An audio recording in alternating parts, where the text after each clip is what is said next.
School मुझे अच्छा लगा।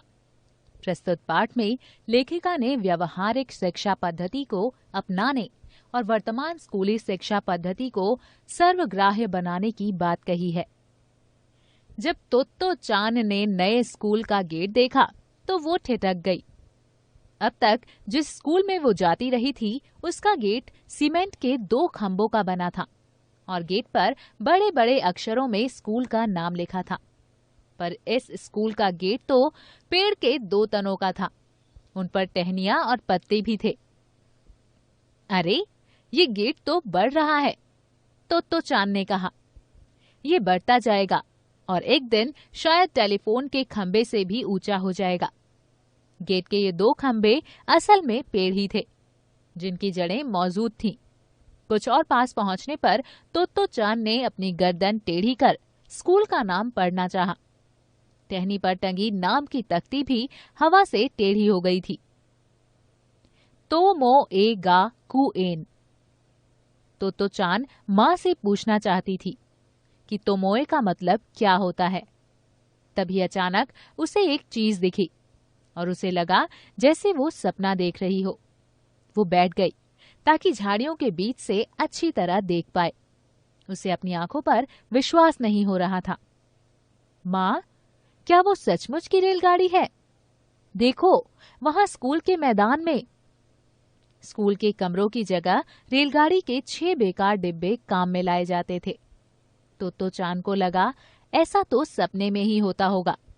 रेलगाड़ी में स्कूल। डिब्बों की खिड़कियां सूरज की प्रातःकालीन धूप में चमक रही थीं, लेकिन झाड़ियों के बीच से झांकती गुलाबी गालों वाली एक नन्ही लड़की की आंखें और भी अधिक चमक रही थीं। क्षण भर बाद ही तो चांद खुशी से चिल्लाई और रेलगाड़ी के डिब्बे की ओर भागी। भागते भागते मुड़कर ही माँ से कहा, आओ जल्दी करो, बिना हिले डुले खड़ी इस गाड़ी में हम झट से चढ़ जाते हैं। तुम अभी अंदर नहीं जा सकती, माँ ने उसे रोकते हुए कहा। ये कक्षाएं हैं और तुम तो अभी स्कूल में दाखिल तक नहीं हुई हो। अगर सचमुच इस ट्रेन में चढ़ना चाहती हो तो तुम्हें हेडमास्टर जी के सामने कायदे से पेश आना होगा। अब हम उनसे मिलने जाएंगे। अगर सब कुछ ठीक रहा तो तुम इस स्कूल में आ सकोगी, समझी? तो चांद को तुरंत ट्रेन में न चढ़ पाने का दुख तो हुआ, पर उसे लगा कि जैसा माँ कहती हैं वैसा करना ही शायद अच्छा हो। ठीक है, उसने कहा।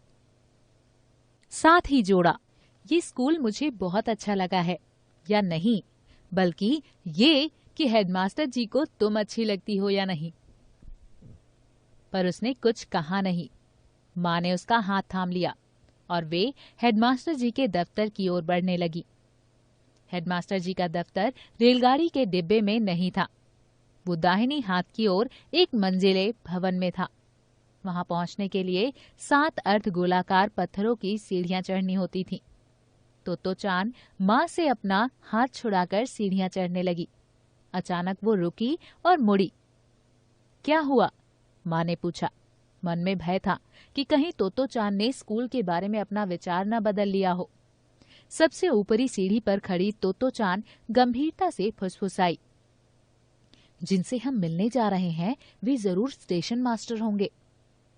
माँ धीरज वाली थी, साथ ही मजाक करना भी आता था। वो झुकी, अपना चेहरा तो चांद के चेहरे के पास ले गई और फुसफुसाई, क्यों? तो चांद ने धीरे से कहा, तुमने कहा था कि वे हेडमास्टर हैं, पर अगर वे इन सारे रेलगाड़ियों के डिब्बे के मालिक हैं तो वो स्टेशन मास्टर हुए ना? माँ को मानना पड़ रहा था कि रेलगाड़ी के डिब्बों में स्कूल चलाना कुछ अनूठी बात थी, पर फिलहाल समझाने का समय नहीं था। माँ ने सिर्फ इतना ही कहा, तुम उनसे ही क्यों नहीं पूछ लेती? पर तुम अपने डैडी के बारे में क्या सोचती हो? वे वायलिन बजाते हैं और उनके पास ढेरों वायलिन हैं, पर इससे अपना घर वायलिन की दुकान तो नहीं बन जाता। नहीं? हाँ, दुकान तो नहीं बन जाता अपना घर। तो चांद ने माँ का हाथ थामते हुए सहमति जताई।